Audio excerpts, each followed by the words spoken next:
Today we continue exploring the theme of the city. Now in the Bible, the ideal location for human existence is not a city, it's a garden. And the introduction of the city in the Bible is actually a tragedy. The city was this thing that is introduced as the sad result of humans exiled from Eden and their violent nature. So you need walls now. So you would think that the story of the Bible is all about getting rid of our cities and getting rid of the walls that protect us. But the story of the Bible ends in a new garden city. And in this new city, there are still walls there, although they're decommissioned and made of jewels. It's a strange detail. Why have the walls at all, even in this new form? The walls are kind of like the nail holes in Jesus' hand, as it were. They're signs of something that was terribly wrong. They're a scar left from what humans have done to each other. But God doesn't erase them. He incorporates them into and heals and transforms them into the resurrected world. We want to build cities to protect ourselves, to deliver ourselves. But cities weren't the first thing built to protect humans. In today's episode, we'll look at the first thing built to protect Adam. It's built by God when he splits Adam in two and builds an Azer. Here's a human in a place of vulnerability and with an obstacle. They can't do what God has called the human to do. So God provides an Azer, a delivering ally, by building it for the vulnerable human. God builds the delivering help in the form of a woman. This story is meant to be a meditation on the story of Cain when Cain builds a city. The phrase looks exactly like the Hebrew phrase, God build an Azer.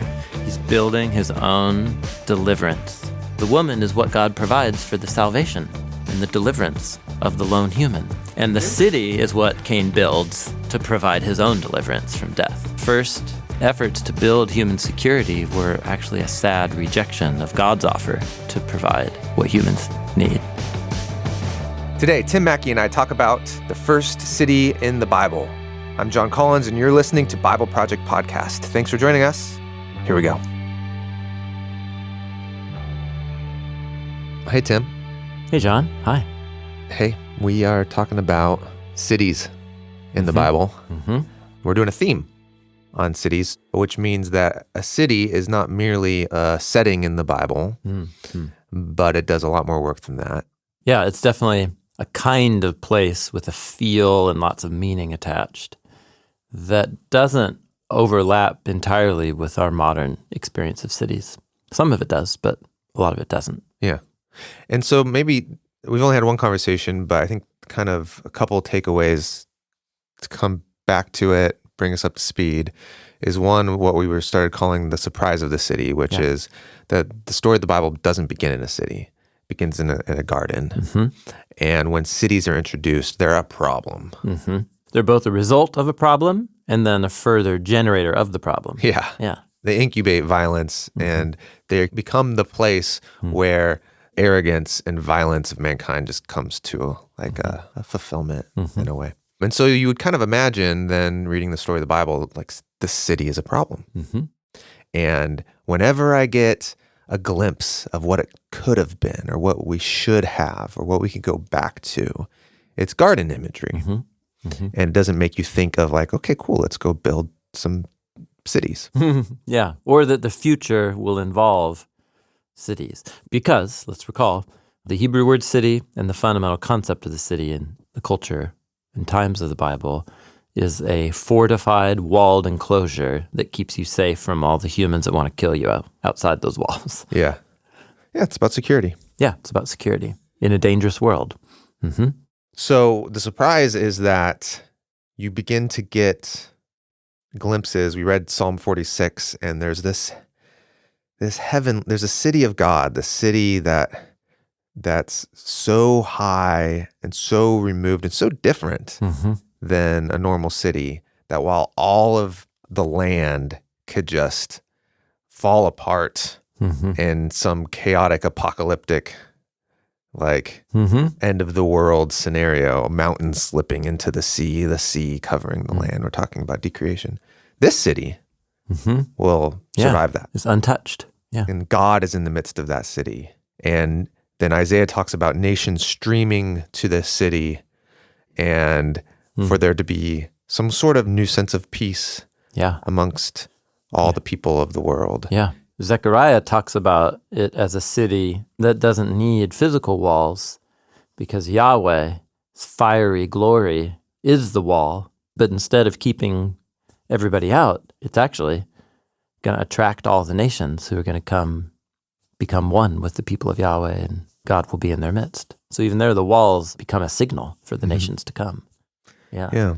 And so when John writes the Revelation, he has a vision of new creation and its fulfillment. These ideas that Isaiah and Zechariah are riffing on in the psalmist, he sees a shining like gem of a city descending from the skies, uniting with the land, and like a bride about to get married coming down. And you said that's going to be an important little piece. Yeah, in this conversation. In this conversation, it'll feature big time. Cool. Yeah.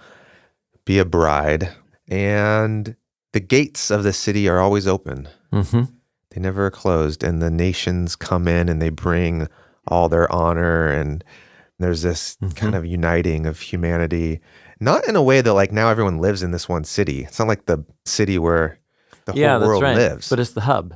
But it's a hub of refuge, the way we've wanted cities to be, but actualizing actually what we wanted, which is a place that keeps us safe and at peace. Yeah, that's right. And so what we call the surprise of the city was this thing that is introduced as the sad result of humans exiled from Eden and their violent nature. So you need walls now, and so you need cities' walls. But then the cities, as you say, become incubators of even more violence and danger. The surprise is that God doesn't just do away with that and go back to a purely garden ideal. God incorporates the pain and tragedy of the human story and heals it, and it's now incorporated into the part of the future of God and humans in the world. Yeah. So that cities play a key role in the imagery of the new creation. It's garden and city as one. And the one thing that makes a city sad, the walls, to keep out people who want to kill you, that's the thing that gets completely changed because the gates are always open or you just don't need them. Well, in Revelation, they're there, but they're like, they've become like almost like a crown. They become like an art piece. Yeah. And they're there to shine and attract people. And the gates are never closed, which means the walls don't serve that function anymore. The walls serve some other function. Yeah. And they're not needed. And that's the surprise of the city. It's the beautiful arc of the storyline of the Bible. It's like, in a way, this is purely like how I would think of sermon illustrations back when I used to preach a lot. But the walls are kind of like the nail holes in Jesus' hand, as it were. They're signs of something that was terribly wrong and real pain. They're a scar, right, left from what humans have done to each other. But God doesn't erase them. He incorporates them into and heals and transforms them into the resurrected world. That's one way to think about the surprise of the city. Yeah. And we don't wall our cities. We can't. No, but we do wall our little properties. That's true. Like our yards. Many people do. But that's more for privacy. That's not for security. Well, it depends. It depends. Okay. Some people perceive of it as security. That's true. There's like neighborhoods with like gates and it'll keep people out. Totally. Man, I remember one thing that really struck me. I'd grown up in Portland, never lived anywhere else. When I was in my mid-20s, Jessica and I moved to Wisconsin for graduate school in Madison, Wisconsin. And we lived in mostly apartments. But what we noticed was even the property of like the apartment complex would have no fence for the neighboring houses next door. And then as we got to know people and went over to their houses, many, many people had no fences in their backyards. Wow. And it was just a huge shared... Just big yard. Big yard. And it was clear there was a demarcation of like where, these are my plants and that's a little messier and the grass is a little different there. But it's very common, at least in Madison, Wisconsin, these big shared backyards. It was a brand new concept for me. Yeah. And in a way, it felt really beautiful. That's cool. It's totally cool because this space back here is shared and also that I want it to be shared. with my neighbors. And anyway, it's different, but it's kind of similar to like the walls, you know? Yeah. Well, and then also we didn't talk about any imagery of just like chariots and like, those are also protecting the city, like the war machine. Yeah, sure. The military-industrial complex. Yeah. Because when I think about like the security of our cities or our nation, I think of, like the police and the military. I understand. And like law enforcement as being that. Yeah. And you think of like when wars go on now, it's a lot about just like, can I take out that drone? Can I like take out that tank? Can I, those kind of things. Yeah, that's right. Yeah. So in that sense, it's different, but in other senses, there's a lot of similarity. The core instincts are there. It's a space that me or my group controls and that we prevent any dangers from entering into our space. Yeah. And that's the function of the city in the culture from which the Bible emerged and in the Bible itself. And in the ancient Near East, there wasn't as many people. Cities were smaller. They were walled. Yes. And then the towns around the cities are the little like family tribal centers around the cities where you would farm and produce stuff. Those were called daughters. Yeah, in Hebrew, Benot. Yeah. It'd be called the Benot and then the name of the city. So the Benot Jerusalem would be the little villages, networks outside Jerusalem. So that's where we've been. Where we're going to go now is, as always, to the Garden of Eden story. Because, as we're going to see, the building of the first city happens outside of the Garden of Eden by Cain, Adam and Eve's firstborn son. But the language and imagery that's used when Cain builds his city is all hyperlinking back to a really important scene in the Garden of Eden story. Okay. And this is so illuminating on so many levels.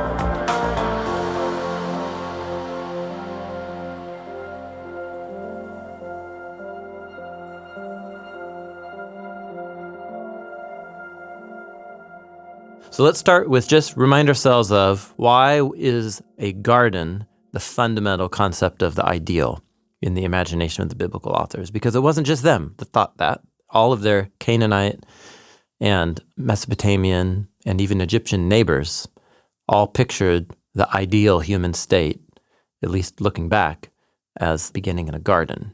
And like, I think I remember in Babylon, you would get these beautiful city gardens that they would create. Yeah, totally. That would celebrate their success and beauty. So even within the city, they would make these wonderful gardens. Oh, you got one right here. Totally. Yeah. Well, actually, here, let's start that part of the conversation right now. So I'm here drawing. What's great now, we've been at this project so long that there's certain things we've covered many times. So I'm just looking back at notes that I made a long time ago. Yeah.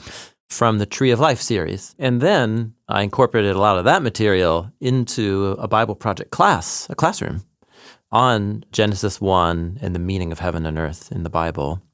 And so I'm actually using the class notes that began life as the podcast notes for the Tree of Life series. Anyhow. And that class is free to take and up now. You can go take it right now for free. All right. So I'm in that section of the notes where we're talking about the meaning of sacred trees and gardens in the ancient Near East in the times of the Bibles. And one helpful resource that I used then was a scholarly volume by a scholar, William Osborne, called Trees and Kings, a comparative analysis of tree imagery in Israel's prophetic tradition and the ancient Near East. Oh my gosh. I think it was his dissertation. Yeah. So I remember reading this quote like a few years ago in the Tree of Life series, but it's really insightful and immediately gets us where we want to go. So William Osborne on page 31 says, as any astute tourist quickly observes, the landscape of much of the Near East is predominantly stark and barren. The desert. Yep. So here he's talking about from the Mediterranean Sea, and then just go east. Yeah. Go east, Syria. It's just dry. Through Israel, Palestine, Syria, through Iran, Iraq. It's a lot of, as he says, stark, barren desert land. Some of it low desert, some of it high. We're having the World Cup there. It will have happened. Where? In Qatar. In Qatar. No joke. Okay, so that's way south. That just happened. That's way south. But actually, so really, if you get out a map and you look kind of from where Lebanon is on the northern coast of the Mediterranean, so that's north of Israel, Palestine, and then you just go due east, and you'll see it goes from hills and green to just brown on the satellite all the way east. But then if you look south down, it's where the Asian continent merges with the northern Arabian Peninsula down into Saudi Arabia and down in there. And that'll be just light brown on the satellite too. Yeah. So it's mega area. Yes. So William Osborne continues, the land is comprised of innumerable shades of brown with only brief interjections of green or blue. Water and plants. The higher in elevation one goes, the greener the picture becomes. Consequently, mountains and rivers, along with forests that adorn them, seem to be natural focal points of anyone who lives and travels in these lands. The ancient peoples, from the remote western world of Egypt to the eastern river marshes of Babylonia, lived in the land, not simply on it. They were all agrarian cultures whose livelihood was found and maintained among the shade, fruit, shelter, and beauty of their trees. As a result, there can be little doubt that this lifestyle had significant effect on these ancient cultures and the ways that they perceived the world. Trees are associated with garden. Trees, and I'm adding gardens, he concludes, were some of the most sacred elements and places in ancient Near Eastern civilizations. It's a great summary. So, in other words, the physical environment of the people groups out of whom Israel came and the biblical authors this is how they experienced the world. Yeah, like if you're traveling through that area and it's just brown as far as the eye can see, and you spot a little bit of green up on a hill, you're like, ooh, there might be a river there. There's some life there. Like you can actually set up camp. That's right. And find a life there. And a hilly area that has a spring on top, that's money. You know what I mean? Yeah. Because you could make a permanent encampment. You have a water source, a little garden. And you're up high and protected. You could build some walls around the spring. Yeah. And you'd have a city with a river in the middle of it. Whose river makes glad the people of the city. You know? That's the imagery. Okay. Yeah. So to find a spring on top of a hill. And so when you get to the Garden of Eden, what do you have? You've got a spring coming out from the top of a hill that forms a garden. Yep, that's right. So what's cool is you can go, and Osborne does this, and then other scholars that I've learned from, especially the work of a German scholar, Othmar Kael, Keel. He has a number of books called The Symbolism of the Biblical World. And basically, he has just collected more than any other scholar into volumes that are really accessible. Ancient Near Eastern architecture, sculpture, and artwork. And then organize it around key ideas in the Hebrew Bible. So you can let me look at representations of trees in the ancient Near East. And Othmar Kael's put them all together in these volumes. Super helpful. So what's interesting is that imperial kings, and whether that's down in Egypt, over in Babylon, or in Assyria, when they made their palaces, they often made them just riddled and stocked with all kinds of garden-like art and iconography and architecture. So things are all the pillars are shaped like trees with leaves, and all these pictures that we have or carvings depicting palaces and throne rooms. There's all like the straight up gardens. So what that shows is, and remember the gods are in the midst here because they believe the gods gave them life. So wherever there is a city center with a ruler, and they would create it to look like a place where the gods are here giving life and fertility. Because every city was just first a garden. Right, yeah. A place where humans felt like, oh, the gods have made this a place where There's trees life. here, there's a river here. Yeah. Like we could set up camp here. You know what's funny is, have you ever noticed that like little suburban housing developments are always named after the thing they took over? Oh, sure. Park Meadows. Yeah. Yeah, totally. Or Cedar Brook. Cedar Brook, yeah. Yeah, Mountain View. Well, Mountain I guess View. that might still be there, Mountain View. But Mountain View Meadow, or I don't know. Yeah, all it's that always stuff. some meadow or Yeah. brook or spring. It's no longer there. It's no longer there. I never thought of that. That's a good point. Yeah. But here, it's like they're still celebrating. Like it was here, Yeah. and we built around it, and Yeah. now it's part of us. Yeah. Or in this case, like the palace gets turned into a little symbolic, garden oasis. Mm-hmm. So here, right now, we're just looking at a 7th century wall carving of Ashurbanipal's throne room, where it's just a big garden, and he's hosting some other royal dignitaries. And Looks like he has some sort of Ark of the Covenant kind of thing there. this Yeah, what is here, that? oh, yeah, it's a solid point. I think it might be a serving table for the food items. Almost looks like it has like cherubim Yeah. wings on it and Yeah, that's interesting. handles. But Famously, in Ashurbanipal's palace, he made one of the most famous gardens in the ancient world. Mm. And he says he describes it as he channeled through a conduit, or what's things called? oh, A conduit of water where Yeah. you can direct it. Like aqueduct. oh, He made a big aqueduct to funnel a stream into his palace garden. Mm-hmm. And then, he had his court poets write all about it, about how it was like the center of the kingdom. And he talks about all the different types of bushes that he grew there. Okay, the whole point is, even when a king in a city wanted to create an ideal space Yeah, to display how the gods live here with me and yeah, they have appointed me to rule, what they make is a garden. yeah. That's the fundamental picture here.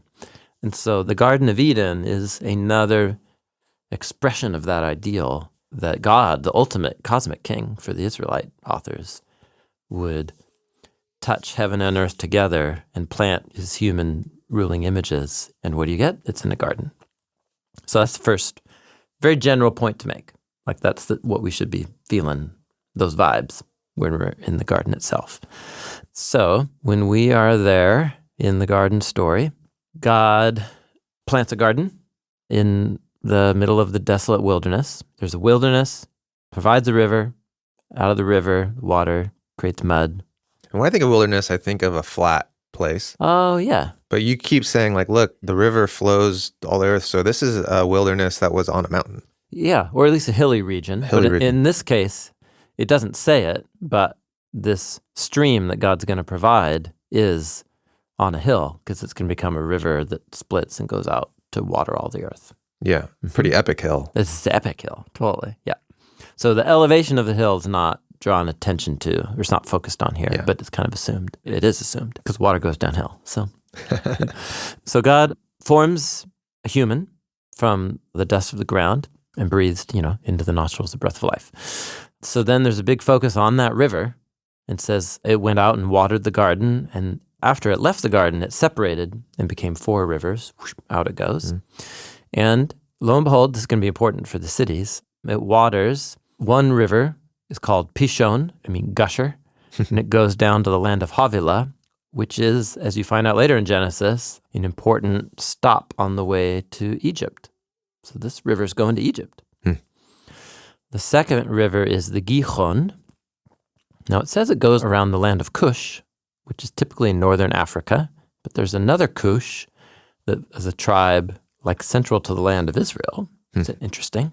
And Gihon is the name of the river that will become, it also means like gusher, or what's another word for gush? Splurge. Splurger.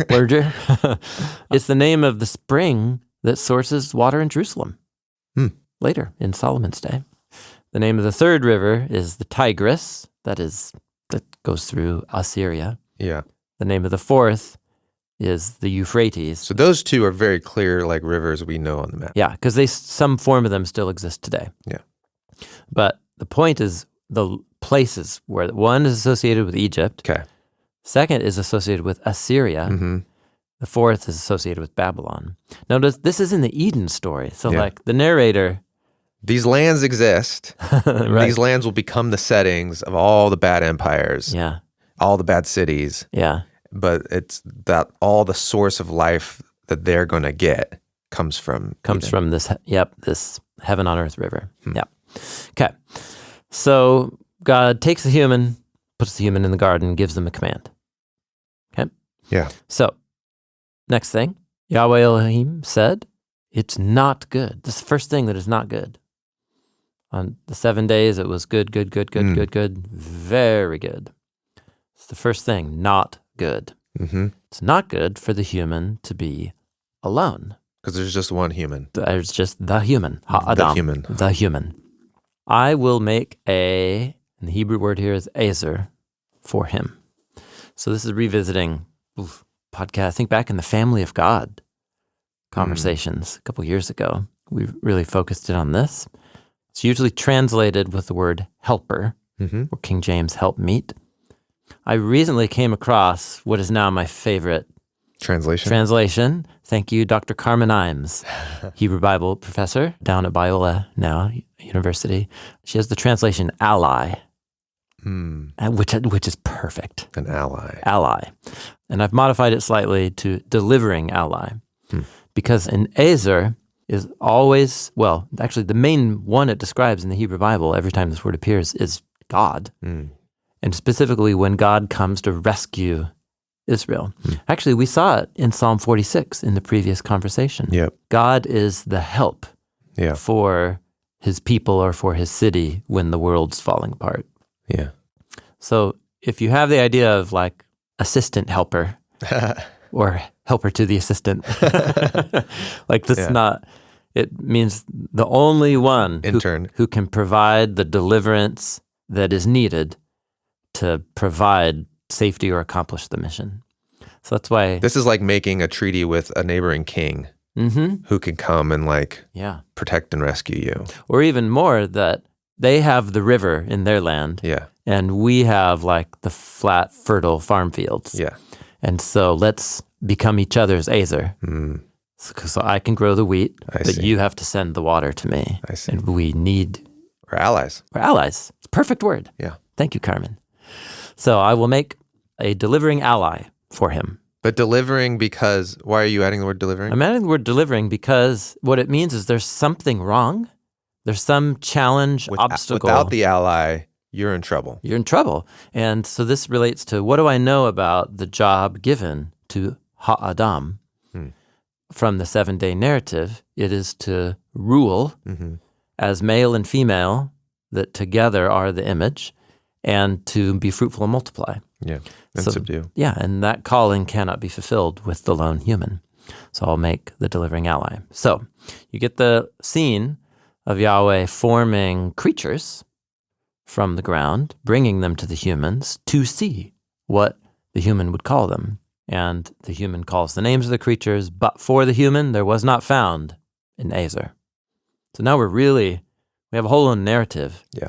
Where God takes the human on a journey so that the human begins to see what the human needs.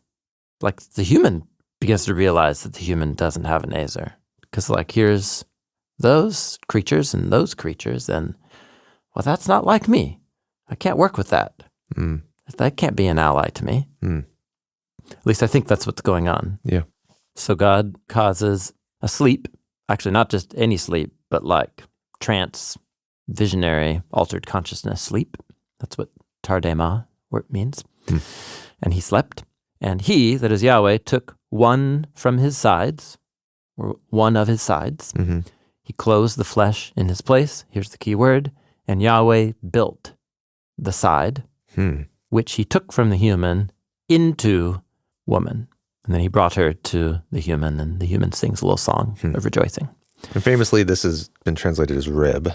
Ah, correct. Took one of his ribs. Yeah. But the word, and we've talked about this before, the word in Hebrew literally means a side. Yeah, it describes, Selah describes the side of a building, the side of a box, like the Ark of the Covenant, or the side of a hill. Yeah. Okay. So he takes a one of his sides. yeah, and then you've described this as like splitting him in two in a way. Yeah. My point is the imagery is very suggestive, and I think that we're being invited to see many layers of meaning. So the fact that... And when I say him, you've also kind of made a point of saying Ha-Adam was like not gendered in a way, like in the narrative. Yeah. I mean, I think there is a default in that Ha-Adam is a masculine noun, but it also is the generic title for species. And the first time Ha-Adam, the human, is used in the 7-day creation narrative, it explicitly is the species name for male and female. This is in Genesis 1:27.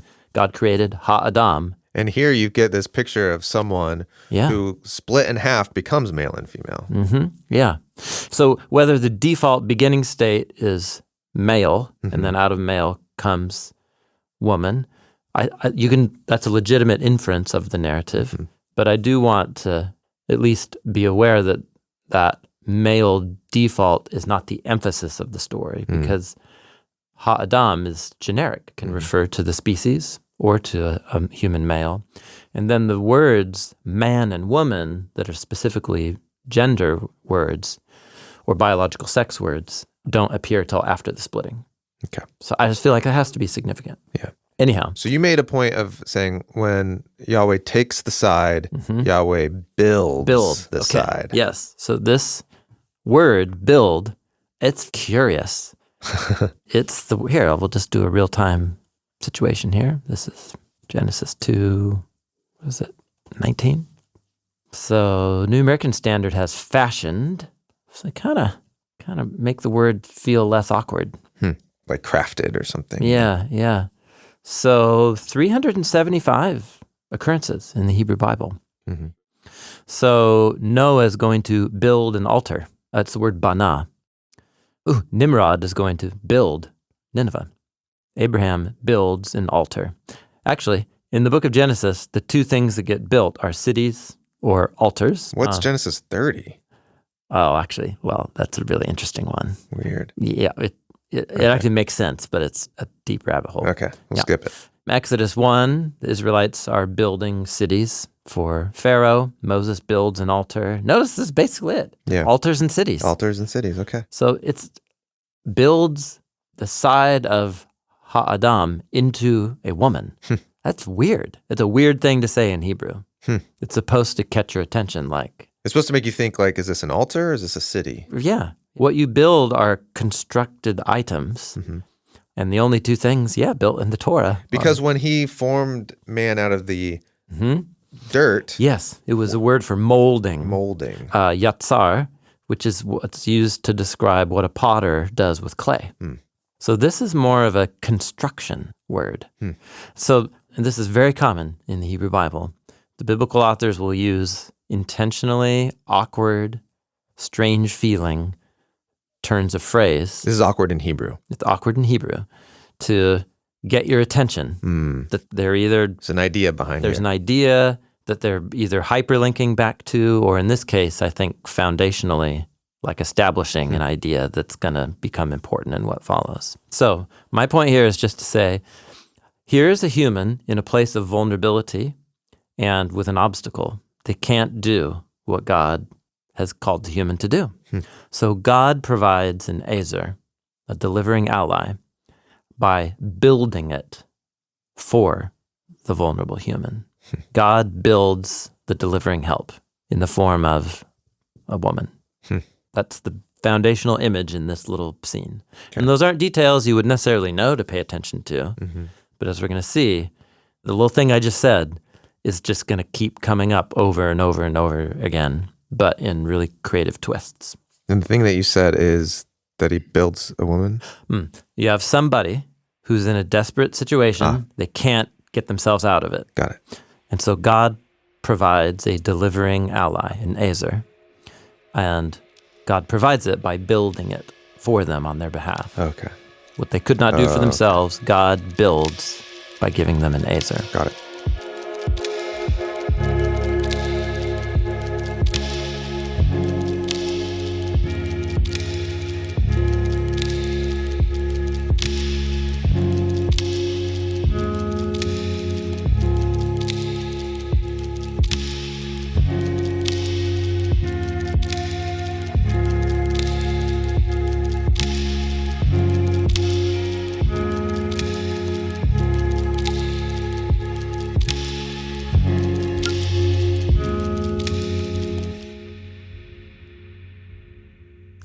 All right, so that's the idea. So what's interesting is that word Ezer, ayin, zayin, resh, has consonants that keep appearing in the rest of the story. And if you don't know to look for this, you wouldn't know. So here I'm going to draw on the work of a scholar, Scott Newegel, he's a Semitic linguist. He's published on so many different things, but he's like the guru of word. So we have two words in English, puns and wordplays, that describe the way we form words and take advantage of graphic or similarity of consonants between different words to make points. So, that's and pun. Kids love them. And kids love them. And dads love them because kids love them. That's so right. Oh, dude, this is just last night. Oh my gosh. My kids are reading this Diary of a Wimpy Kid. It's these stories. And so basically, it's so silly. We spent bedtime just trying to think up famous people and different names for underwear and making little puns. And my favorite of August was Lincoln Longbottoms. What? And then that made Roman think of Leonardo Longjohns. Oh my gosh. And then I was like, Ulysses Underwear. And, Okay. You get it. And so it's just the first two letters. Yeah, okay. And that's enough. That's enough. But there are other ones. Oh, there are some really good ones. Anyway, so Yes. the technical term for that, we have wordplay and pun to describe that. The technical term is paranomasia. Ooh, okay. And so Scott Newegel has published a lot on this, lots of essays, and he has a book called Wordplay in Ancient Near Eastern Texts. And it's all about how ancient, especially Semitic authors, were super, super into doing this. And he demonstrates it in Egyptian literature, Babylonian literature, Canaanite literature, and the Hebrew Bible. Everywhere, all the time. So this has become one of a really crucial tool that I was not taught when I first learned how to read the Bible or even learned Greek or Hebrew. Sure. I've learned this way later, that this is a significant tool. Well, it's hard to see without knowing the original languages. That's true. Yeah, that's right. It takes for granted you know the language because puns don't work cross languages. Okay, so that was a little aside. So the irony is that the Ezer that God provides, Ayin, and that's that one we talked about last time. Yeah, you close your throat. Ayin, zayin, resh.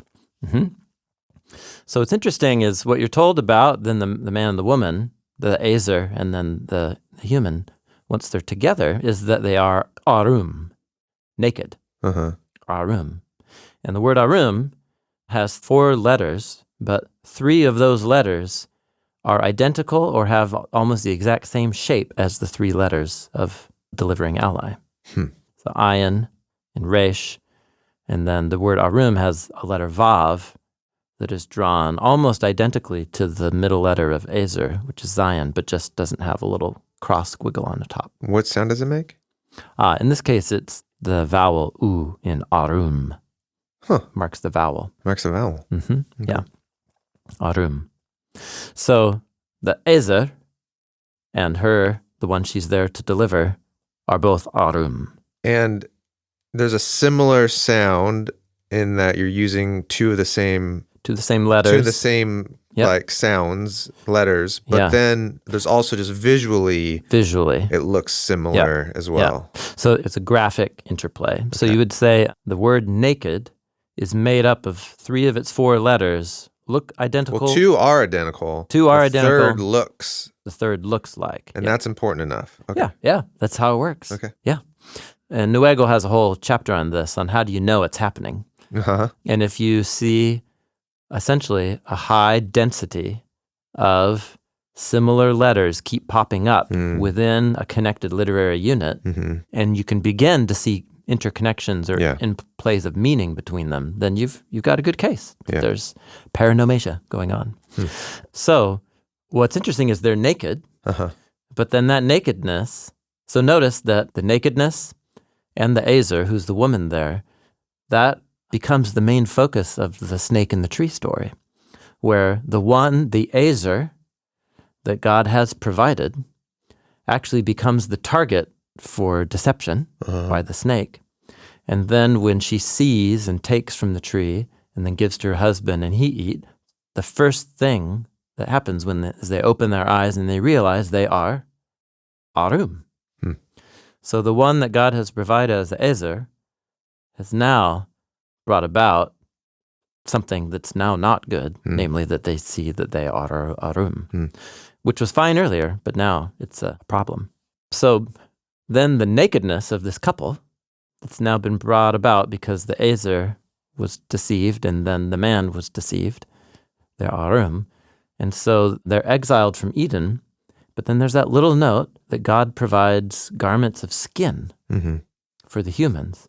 And that word skin, or ayin vav resh, is spelled with 3 letters, and again, that look almost identical to the word Ezer.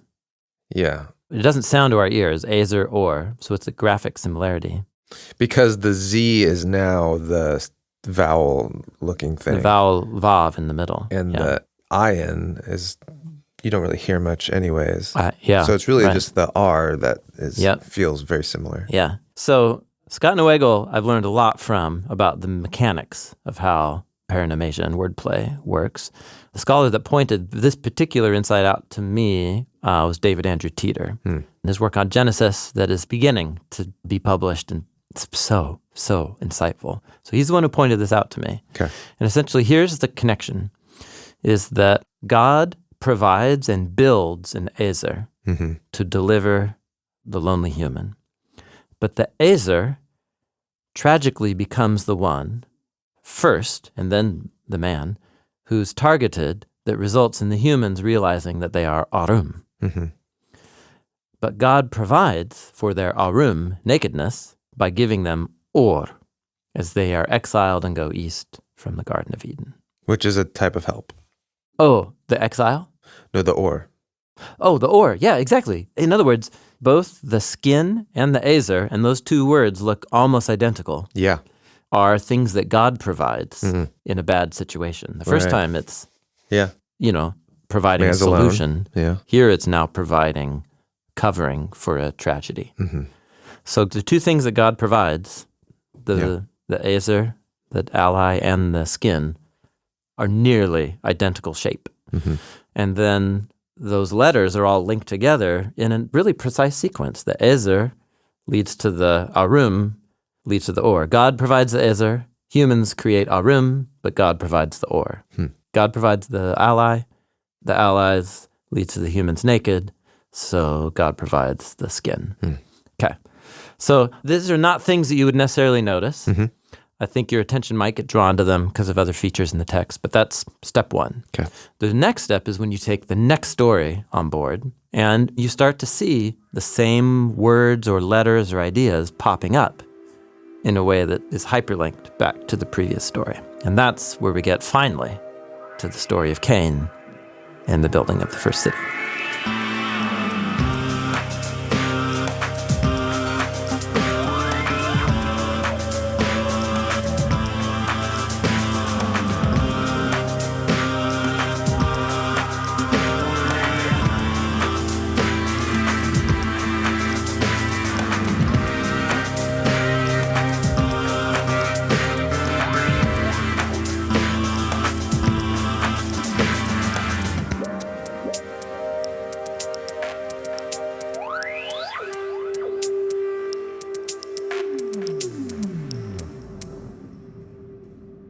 So here we'll just summarize and say the story of Cain and Abel. We've sessioned this story a lot over the years.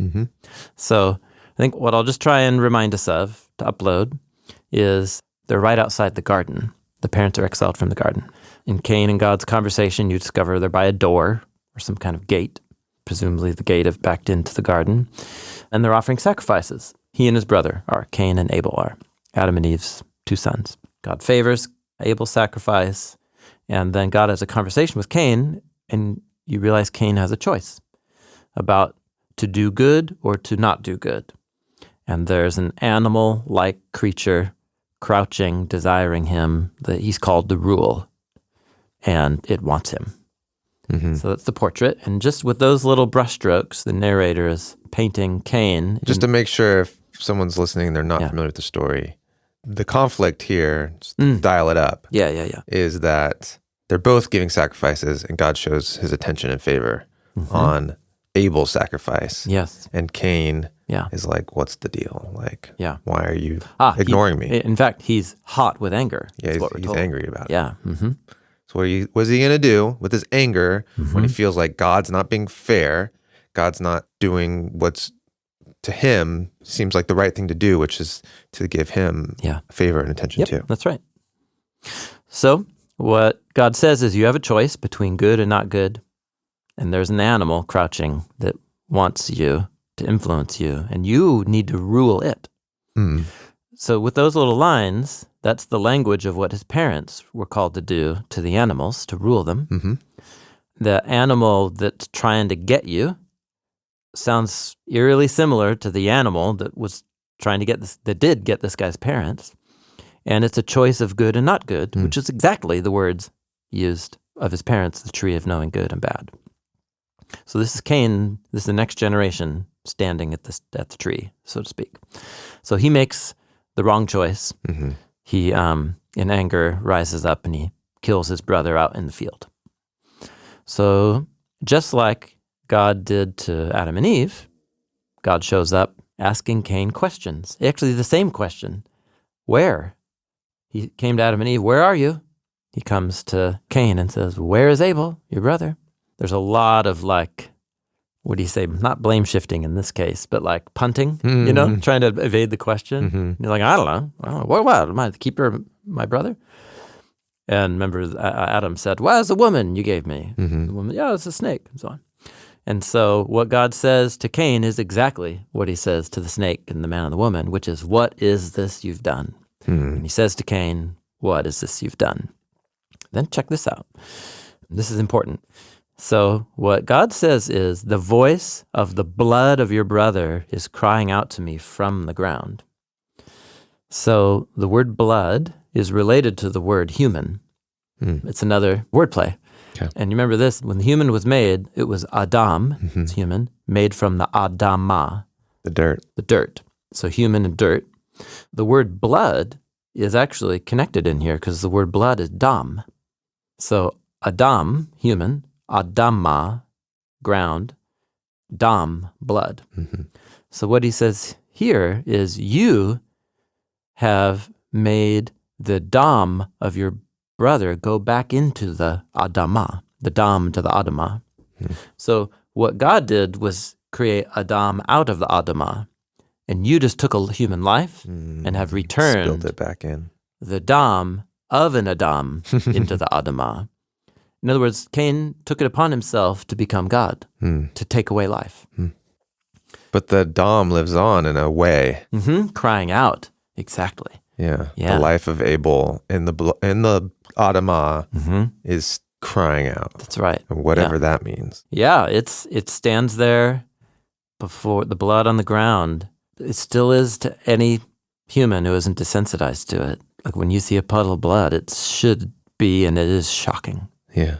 Like that's the life fluid of a creature that's supposed to be in that creature. You're saying crying out is a way of saying like there's something wrong here. It's startling. So startling that when it's seen and noticed, it ought to shake us to our very core. And so it cries out, meaning that it demands some kind of response. Demands an answer. Demands an answer. Yep. And God says, I heard it. And so what's interesting is that God doesn't kill the murderer, take the life of the murderer. Rather, he exiles the transgressor, just like he did to this guy's parents. So you're going to still have to work the ground and eat, but you'll be a wanderer and a vagrant in the land. So Cain said to Yahweh, my punishment, it's too great to be able to carry or lift up.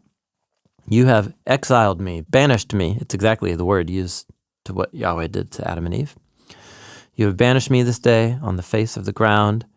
I'll be a wanderer and a vagrant. And it'll come about. Anybody who finds me will kill me. I'm a murderer. So... And I won't be safe out there by yeah, myself. Exactly right. Yeah, I have this now. My reputation goes before me. I'm going out from the garden land, right? I mean, at least I was next to it. Yeah. And I'm still in Eden, which is the region of delight. Once I'm out there, someone's going to kill me. And what Yahweh says, this is astounding. Yahweh said, whoever kills Cain, he will be avenged 7 times over. And Yahweh established for Cain a sign so that whoever would find him would not strike him. So he provides a sign that is a promise that Cain's life will be spared if someone tries to bring justice upon him. So that's another core image here. So here's Cain. He's afraid that someone's going to take his life. Yeah. And he's like, I know human nature. Totally, yeah. Now, like, who are the other humans out there? And they're just, the story just assumes that they're out there. Yeah. That's a whole other thing. But so here we have, once again, a human in a place of desperation and need. And God provides for them something to preserve their life. And the thing is called a sign. Now, what is the sign? I think it's intentionally ambiguous. But whatever it is, it's something that's for Cain. It doesn't say that it's on him. That idea has a long afterlife about the mark of Cain and all that. And the Hebrew text does not say that. It's a sign for him. And it's intentionally leaves it ambiguous because this idea is going to get filled in with lots of different types of signs as the biblical story goes on. How is the word sign generally used in the Hebrew Bible? A symbol. There's some kind of symbol that is connected with Cain that is supposed to make it clear that his life is to be saved. Some sort of visual something. Usually it's visual. Usually it's visual. Yep, that's right. Yep. Okay. And it's for him. Yep. So here's the thing. Cain goes out from before the face of Yahweh, and he went and dwelt in the land of wandering, which is the Hebrew word Nod, the land of Nod, east of Eden. It's exactly, his parents were exiled to the east of the garden. Their son is exiled to east of Eden. So now Cain is out here in the vulnerable land. He has a sign that God's provided that his life is protected. But what good's a sign going to do? Yeah. Well, he'll be avenged. That's right. That's a good point. Doesn't mean he's going to be protected. It doesn't mean it's going to, basically, it's sort of like it's going to demotivate someone. But if someone's angry enough, they'll be like, oh, well, I'll deal with it 7 times. I'll take care of that later. Okay. So actually, that's a good point. God doesn't say, I won't keep somebody from killing you. Yeah. What he says is there's going to be consequences. There'll be consequences for them. So that's what Cain has to work with right now, trusting God's sign. Yeah. So what's the first thing we're told that he does? First thing is he finds a wife. He has a son. Second thing he does, he builds a city. And he named the city after the name of his son. So he named a city Enoch, or Chanuk, which means dedicated.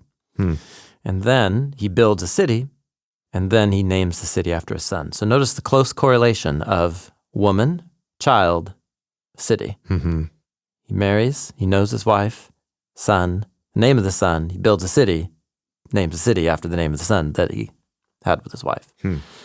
So Cain starts building a little world. Yeah. And he builds for himself a city. And I should be imagining, he could have, literally just been like, okay, I'm going to start building this wall.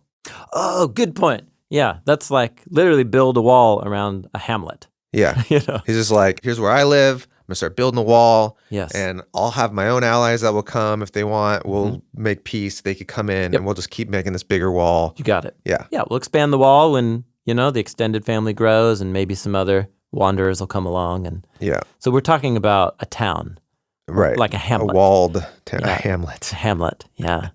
Yeah, man. I had the privilege of being able to go to France this last summer with my family. And we were way south of Paris, rural. And I went on a number of runs just in the rural countryside of France. Yeah. Dude, it was amazing. And I saw for the first time what the word hamlet means. Oh.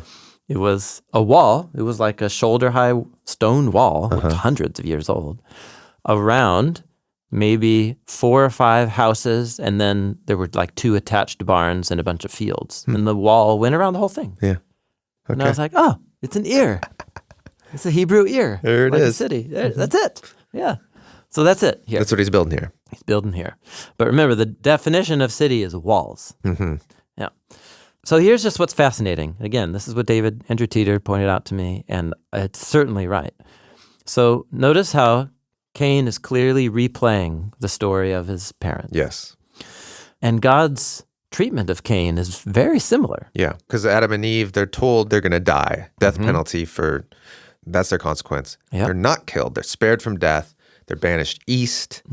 Before they're banished, they're given the skin of an animal to cover their nakedness. Yes. So they're given a gift. They're sent east, spared their life. Yep, that's right. Cain murdered his brother. You think death penalty. God says, I'm going to spare your life. I'm sending you farther east. And he gives him a gift too. Not the skin, but he gives him a sign. Exactly. And the sign is to protect him from people who would go out and kill him. Yep. Because he's out there with new humans who maybe they know he's a criminal and they think, I'm taking him out. But maybe just like Cain, human nature. Like, here's a guy I don't know. He might be a threat. Let's just take him out. Yep. He's no longer with his family. He's out on his own. There you go. So, isn't it interesting that all the key words used at precisely these parallel moments all look or sound alike in Hebrew? So, in Genesis 2, God builds, Hebrew word bana, he builds the ally, which is the ezer. And then that ezer, tragically, becomes the vehicle for the snake to make them arum. And so God provides a new thing for the one in need. Namely, he provides the or, the skin, for them. In a similar way, for their son, in Cain's moment of need, even after he's guilty, God provides an ot, which this one's harder to see in the modern Hebrew alphabet that I'm using that's in Google Docs right here. But the words are graphically similar. Or, skin, and ot. So ot is aleph, vav, tav. But you can even just see it, the way the tav is shaped is identical to the main, to the resh. One part of it is the main swoop of the resh. The middle letters are the same. And the word skin begins with the letter ayin. The word ot begins with aleph. They're the 2 silent letters in Hebrew. And depending on the alphabet script being used, they have graphic similarities, but it's kind of relative to the alphabet you're using. So that may not convince you in the moment, but then check this out. What does Cain do? God provides an ot, but then what does Cain do? Build the city. Well, he builds an ir.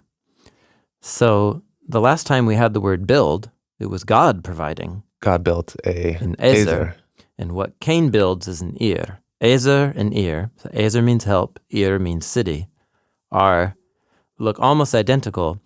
It's the first and last letters are the same letters. And then the middle letter is actually that top swoop of the letter Zion in the word ezer is what the letter Yod is that top swoop, just without the vertical line under it. So the point is when Cain builds a city, the phrase looks exactly like the Hebrew phrase when God built an ally. Build an ezer. And once you link all these words together in terms of their meaning, they play the exact same role. So in a moment of desperation, God provided the ally. God provided the skin after the tragedy of both. And those help and skin look together. Here in Genesis 4, God has provided something for Cain to preserve his life. But Cain wants to preserve his own life by his own means. And he builds a city. So the building of the city now, and remember, Cain has already taken on himself godlike roles.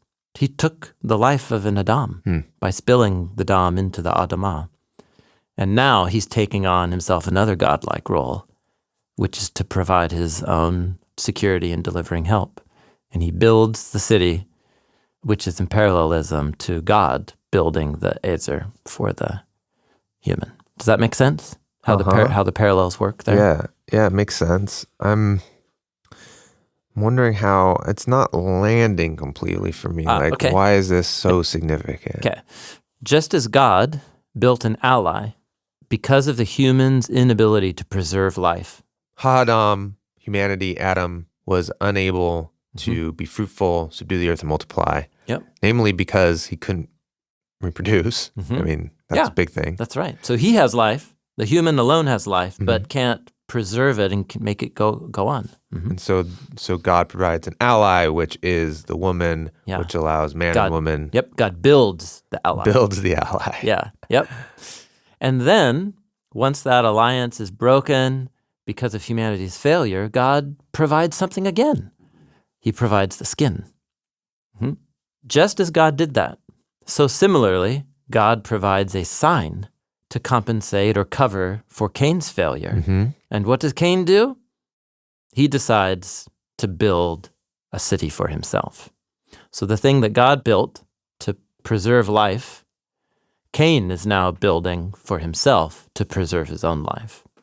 And the sign that God wanted to give him is like the skin that God gave his parents to cover for their failure. So is the thing that's supposed to be standing out to me is that the big difference here is that Cain's building his own Azer instead of letting God give him an Azer. He's building his own deliverance, his own salvation, his own delivering ally. So when we're introduced to cities, the first time the idea of a city is in the story of the Bible is from a murderer on the run who God said, I'm going to protect you. Yep.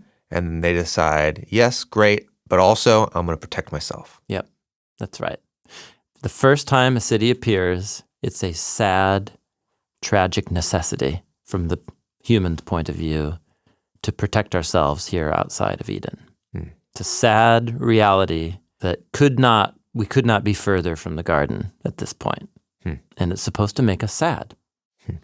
So the woman ally that God built for the preservation of life is contrasted with the city that Cain builds to preserve his own life. And we're supposed to notice that, and we're supposed to sit with that contrast. So here's what's fascinating from this, is that cities, when they're described with any figure of speech or metaphor throughout the rest of the Hebrew Bible, they are always portrayed as women. Always. And we saw that in Psalm 46. Yeah. God is in her. So cities are referred to with feminine pronouns. Cities are referred to with phrases like Lady Jerusalem or Daughter Zion. Think to Revelation chapter 21. I saw the holy city coming down as a bride. So the fact that God's heavenly provision of life and new creation is depicted as a bride for her husband. And you're like, it's Eve. God is bringing a new Eve in the form of the heavenly city coming down to marry earth. A new Azer. A new Azer. But specifically, God's providing the bride, just like God did in the Garden of Eden. In the New Testament writings, the church is also called the bride. Yeah, totally. Yeah, that's true. Yeah, that's right. different. That's a different conversation. Yeah, that's a good point. No, it's very similar, but I haven't thought that through of how that connects to the city. But different ideas? Well, maybe. I don't know. Truly, I haven't thought of that. Okay. You're bringing a new idea into I had a nice, neat little package of how these ideas fit together, and you're putting another one in there. I know it certainly fits. Okay. Because the church is just an assembly. Yeah. A community of people. Group of people. A group of people. Yeah. And so is a city. Exactly. So it makes perfect sense. Ooh, also Babylon is called daughter Babylon. And both in the Hebrew Bible and in the Revelation, Babylon is described as a woman, like a sex worker, a prostitute, sitting on a dragon. Oh, right. So a woman and a snake, right? So my point is all of that imagery later in the Bible about cities as women, I thought just was poetic creativity. And it may be, but it's poetic creativity to make you think about these ideas we're talking about It's now. all assuming this deep connection between the city and the Ezer and the woman earlier on in the story, because the woman is what God provides for the salvation and the deliverance of the lone human. So And the this city is what Cain builds to provide his own deliverance from death. Now last episode you talked about the puzzle. Mm-hmm. This feels like a puzzle to me. It's like you've got, how is a woman connected to the city? Mm-hmm. And God builds the Ezer, which is the woman. And it's a delivering ally to rescue mankind to be able to do the thing it ought to do. When we get to Cain, Cain builds the Ir, Mm-hmm.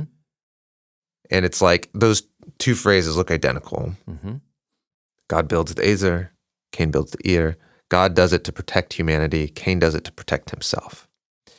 And what cities become then is this picture of humans trying to protect themselves and just creating more violence than there was even before. Yeah. So Cain killed his brother, but cities are going to kill entire cities. Yeah. That's where we'll go in the next episode of the conversation, is the scaling violence of the city. But I wanted to just focus on this moment of the origin of the first city. And so when we see in Revelation the city of God come down and it's called the bride, Mm-hmm. then the payoff there is saying what we built on our own to protect ourselves is the thing actually God wanted to give us all along. Mm-hmm.